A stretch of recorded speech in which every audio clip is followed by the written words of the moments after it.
Imagine for a moment a group composed of Nobel laureates, world-class philosophers, and top-tier engineers all gathered in a single room. You would expect their collective intelligence to be off the charts, perhaps solving world hunger or the secrets of the universe by lunch.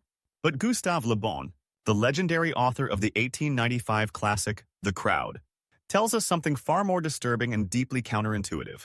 He argues that as soon as these individuals form a crowd, their intellect doesn't add up. Instead, it sinks to the lowest common denominator. Think about it. Have you ever seen a mob of people making a truly brilliant, nuanced, and scientifically sound decision while in the heat of a moment? Today, we are diving deep into this psychological masterpiece to understand why smart people do incredibly stupid things the moment they are in a group. Le Bon's insights are more relevant today, in the age of social media and viral trends, than they were during the French Revolution. And so, grab your coffee and let's explore the dark, fascinating mechanics of the popular mind, and why we are all more suggestible than we think. Our journey begins with the first core concept, the mental unity of crowds, and the total disappearance of the individual conscious personality. Le Bon explains that a crowd is not just a collection of individuals. It is a single, biological organism with a mind of its own.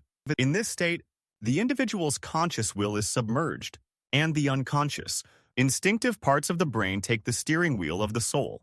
It's like being a drop of water in a crashing wave. You no longer choose your direction. The momentum of the ocean chooses it for you.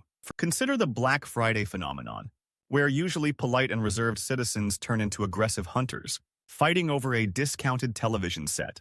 Individually, these people would never dream of shoving a stranger, but as part of the shopping crowd, their moral restraint vanishes instantly. This happens because of contagion, a state where every emotion and act is so infectious that an individual readily sacrifices his personal interest. Le Bon suggests, this is akin to hypnosis. The individual is no longer aware of his acts, being entirely under the influence of the collective. The second core idea is that crowds do not reason. They think in images, and these images are often wildly exaggerated or distorted.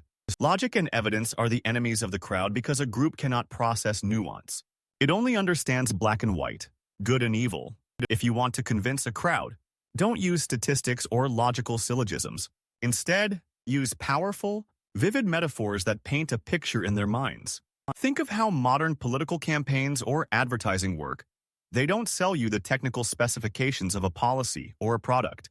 They sell you a feeling, a vision, or a threat that is so simple and striking that it bypasses your critical thinking faculties entirely. Le Bon points out that the crowd is like a child, impressionable, impulsive, and capable of moving from heroism to cruelty in a heartbeat.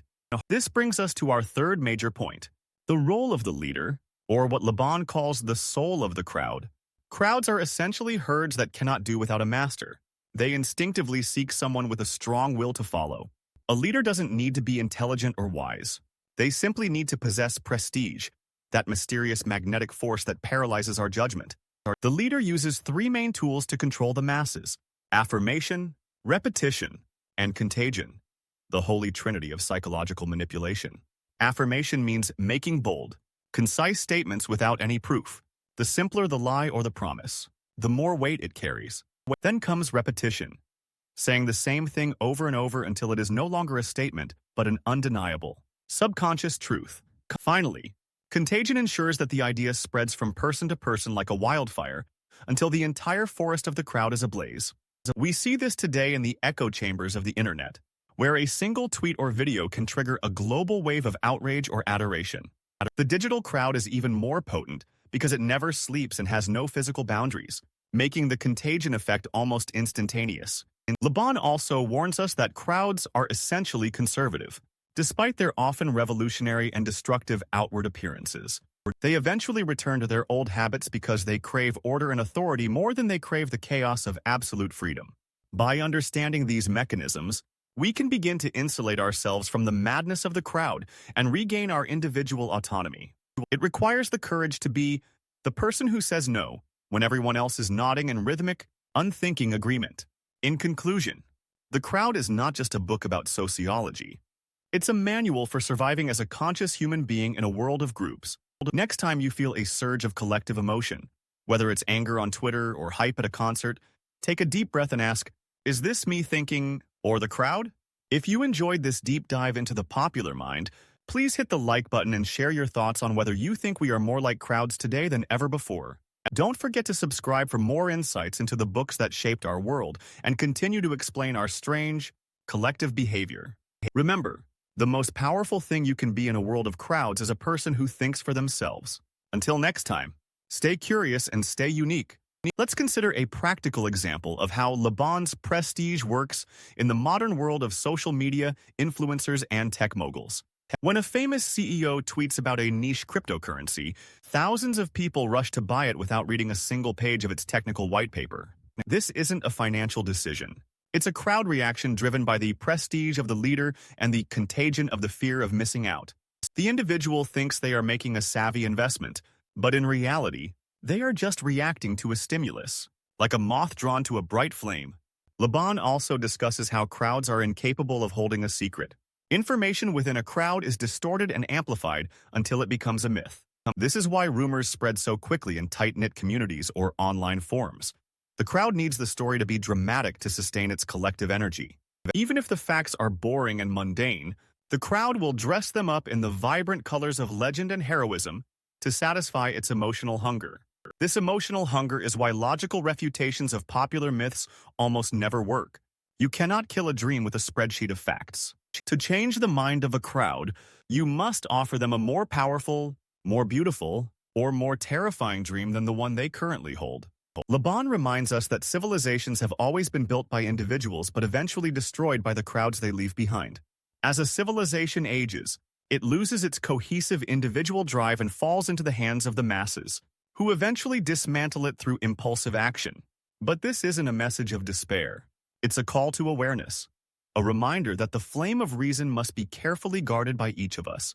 In every era, there are those who stand apart, observing the storm of the popular mind without being swept away by its deceptive currents. That by reading Le Bon, you are equipping yourself with the psychological tools to see the invisible strings that move the world around you. You begin to see that most public debates are not about truth, but about which image is more attractive to the collective soul at that moment. This realization gives you a superpower, the ability to remain calm and analytical while everyone around you is losing their heads. It allows you to lead when others are lost, and to listen when others are only capable of shouting the same repetitive slogans. So, as we close this exploration, think about one time this week where you felt the pressure to agree with the group just to fit in. Recognize that feeling not as a social obligation, but as the first pull of the crowd's hypnotic influence trying to submerge your personality. Break the spell by asking a simple question. Why? And what is the evidence? Even if you only ask it to yourself. Thank you for joining me on this deep journey into the mind of the crowd. Your individual perspective is the most valuable thing you own. Check the description for a link to the book and other resources to help you master your own mind in an age of collective madness. Stay thoughtful, stay independent, and I will see you in the next video as we continue to uncover the secrets of human nature.